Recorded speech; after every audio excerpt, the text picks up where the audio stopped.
So hello everyone, I am today here from Balaji Educare और मैं आपको बताऊंगा कैसे आईसीए में अपने आप को फर्स्ट टाइम रजिस्टर करना है if you are going for foundation course. ठीक है, सिंपल सा एकदम प्रोसेस है, मैं आपको समझा दूंगा under 5 minutes. Okay, let's go. देखो, यहाँ पे पूरा प्रोसेस मैंने लिख के रखा है। ठीक है, यहाँ पे देखो, अगर हम लोग को रजिस्टर करना है आईसीए का वेबसाइट पर, क्या करना होगा।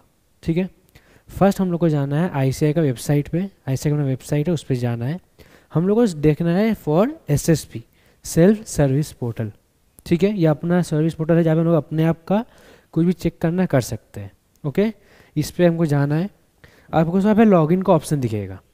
हम लोग तो फर्स्ट टाइम क्रिएट, हम लोग लॉगिन हम लोग का है नहीं। नीचे एक टैब होता है, उसमें लिखा हुआ है first time user click here. आपको उसमें क्लिक करना है। जैसे क्लिक करोगे आपके लिए एक नया टैब खुलेगा जिसमें आपको अपना सारा डिटेल्स भरना होगा। ओके, आपको एक बार टैब मिलेगा, एक बार नया यूआरएल खुलेगा। उस तरह आपको नेम, नंबर, ईमेल आईडी, फिर एक्सेट्रा और कुछ डिटेल्स भरने होंगे। फिर आपको वेरिफिकेशन करना होगा विद द ओटीपी। आपके फ़ोन पे एक ओटीपी आएगा, उससे आपको वेरीफाई करके अपना डिटेल्स सबमिट करना होगा।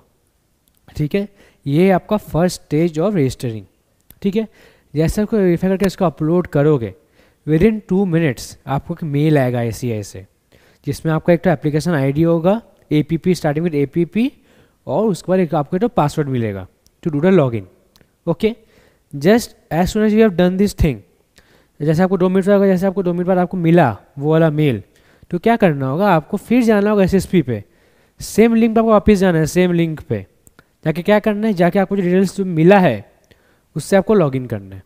ठीक है, उससे आपको लॉगिन करना है। सिंपल सा प्रोसेस एकदम, कोई दिक्कत नहीं। ठीक है, जैसे ही आप लॉगिन हुआ आपको दिखेगा अपना फ़ोटो का ऐसे आइकॉन दिखेगा, सब कुछ दिखेगा। ओके, उसमें आपको देखना आपको एक ऑप्शन मिलेगा अप्लाई फॉर कोर्स।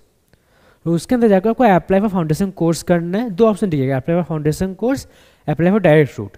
क्योंकि हम लोग फाउंडेशन का बात कर रहे हैं, we will go for the foundation course. जैसे आप उस पर क्लिक करोगे एक नया टैब दिखेगा आपको, उसमें आपको 3 अलग अलग सेक्शन दिखेंगे, पर्सनल डिटेल्स, क्वालिफिकेशन डिटेल्स और पेमेंट डिटेल्स।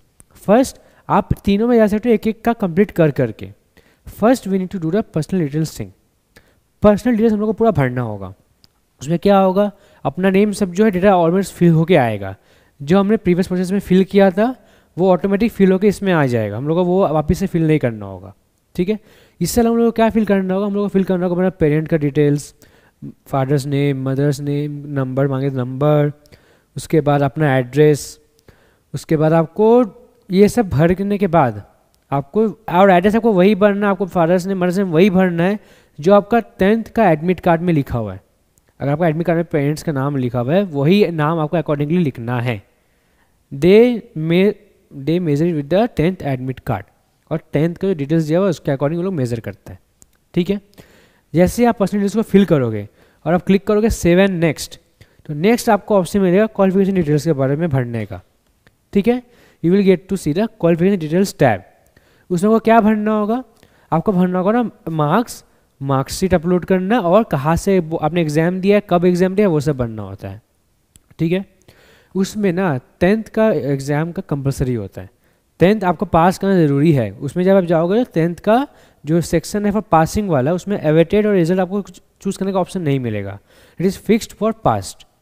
तो आपको उसमें अपना ईयर देना है, कौन से ईयर में आपने एग्ज़ाम दिया, कौन सा मंथ में एग्ज़ाम दिया है, किस बोर्ड से एग्ज़ाम दिया है, आपका जो बोर्ड आपने जिससे एग्ज़ाम दिया उसका नाम क्या है, आपका रोल नंबर, वो सब चीज़ डालना होगा। उसके बाद ये सब डालने के बाद, मार्क्स डालने के बाद, सब कुछ डालने के बाद आपको लास्ट में डालना अपना मार्कशीट और पासिंग सर्टिफिकेट का सेल्फ अटेस्टेड जेरॉक्स कॉपी, मतलब सेल्फ अटेस्टेड आपको डालना है। अब सेल्फ अटेस्टेड क्या होता है, सेल्फ वाला चीज़ जो है उसका मतलब क्या, आपको एक जेरॉक्स निकालना है अपने रिजल्ट का और पास सर्टिफिकेट का, उससे आपको अपना साइन करना है, फिर उसको स्कैन करके अपलोड करना है। उसका मैक्सिमम साइज होता है 1 MB, तो आपको उसको अपलोड करना है। और if you have clear 12 also, you can fill for 12 details also. अगर आपने 12 क्लियर कर लिया, आपका 12 हो गया है, so you must also fill the 12th one. वो आपका अगर आपने क्लियर कर, आपको अच्छा आपको भर लेना चाहिए।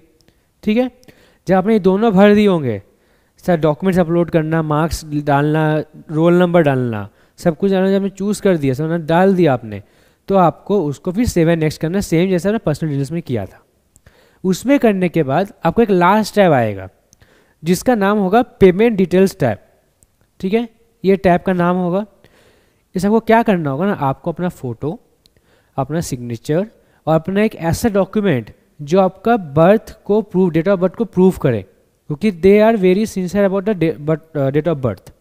ठीक है, तो आपको ना फोटो अपलोड करना है, पासपोर्ट साइज फोटो अपलोड करना है, कलर फोटोग्राफ होना चाहिए, बैकग्राउंड होना चाहिए वाइट, साइज़ को जो उन्होंने मेंशन करके रखा है तो वो सब उनका वेबसाइट आपको मिल जाएगा, डॉक्यूमेंट है उन लोग का एक तो। सिमिलरली आपको जो सिग्नेचर अपलोड करना है, अब इन दोनों का अपलोड लिमिट है 100 KB। तो आपको जो फाइल अपलोड करना है आपको उसको लिमिट रखना 100 KB का होना चाहिए और उसका फॉर्मेट होना चाहिए JPG और JPEG, उसके अलावा कोई और अलाउड नहीं है फॉर्मेट। ठीक है, थर्ड आपको अपलोड करना है अपना बर्थ सर्टिफिकेट। अगर मोस्ट ईजी थिंग है अपना बर्थ सर्टिफिकेट अपलोड करना, क्योंकि उसमें डेट ऑफ बर्थ लिखा होता है कि आपका बर्थ किस डे और किस दिन कब हुआ था, सब लिखा होता है, तो आप वो अपलोड करो।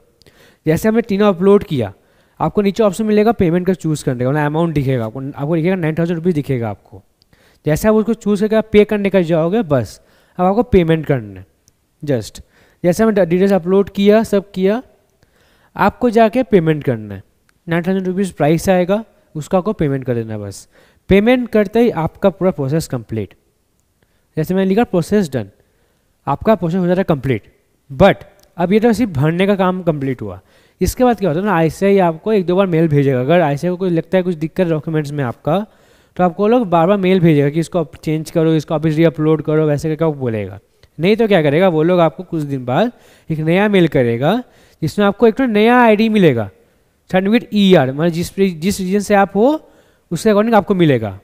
ठीक है, अगर आप इस रीजन से हो तो आपको ER कोड मिलेगा। ओके, तो वैसे आपको करना है। जैसे आपको कोड मिलेगा, अगर पासवर्ड मिलेगा, तो उससे आप अपना जो आपने जो SSP लॉगिन किया ना, आप वापस SSP अपना लॉगिन कर सकते हो। But now it will show you all your details, आपका एप्लीकेशन अप्रूव्ड, सब कुछ दिखाएगा वहाँ पे। ठीक है, ये तो हो गया, आपका रजिस्ट्रेशन हो गया फाउंडेशन में। इसके बाद क्या करना होगा, आपको अपना बुक्स ऑर्डर करना होगा। विदिन 2 to 3 डेज या विदिन मैक्सिमम 1 वीक के अंदर आपको ICAI से एक और मेल आएगा रिगार्डिंग द CDS पोर्टल कि आप आपका CDS पोर्टल एक्टिव हो चुका है। Now you can order your books from them, the course books. ठीक है, तो आप वो बुक करोगे, आपको मिनिमम वो मिलेगा 1 मंथ के अंदर, मैक्सिमम मिलेगा आपको 1 मंथ के अंदर मिल जाएगा। वो 15-20 दिन भी लग सकता है, 1 मंथ भी लग सकता है। ठीक है, तो ये सब आप अच्छे से अब समझ गए सब कुछ क्या करना है। ठीक है, इसका लास्ट डेट है 1 सितंबर। तो इससे पहले अगर आप if you are trying to seat for the January 2026 attempt, तो आपको सितंबर मंथ आने से पहले, मतलब आपको अगस्त में बुक कर लेना, अगस्त में रजिस्टर कर लेना है मिनिमम। अभी जैसे आज डेट है आपका 15 अगस्त के अकॉर्डिंग डेट है आपका, we have cost half of the month. So you must try to register between 22 to 25 अगस्त, ताकि अगर कुछ भी कोई दिक्कत हो विद इन टाइम फ्रेम आपका अप्रूव हो जाए। ठीक है, so this was the full process on how to register on the ICAI website for getting into the foundation course. Okay, thank you very much.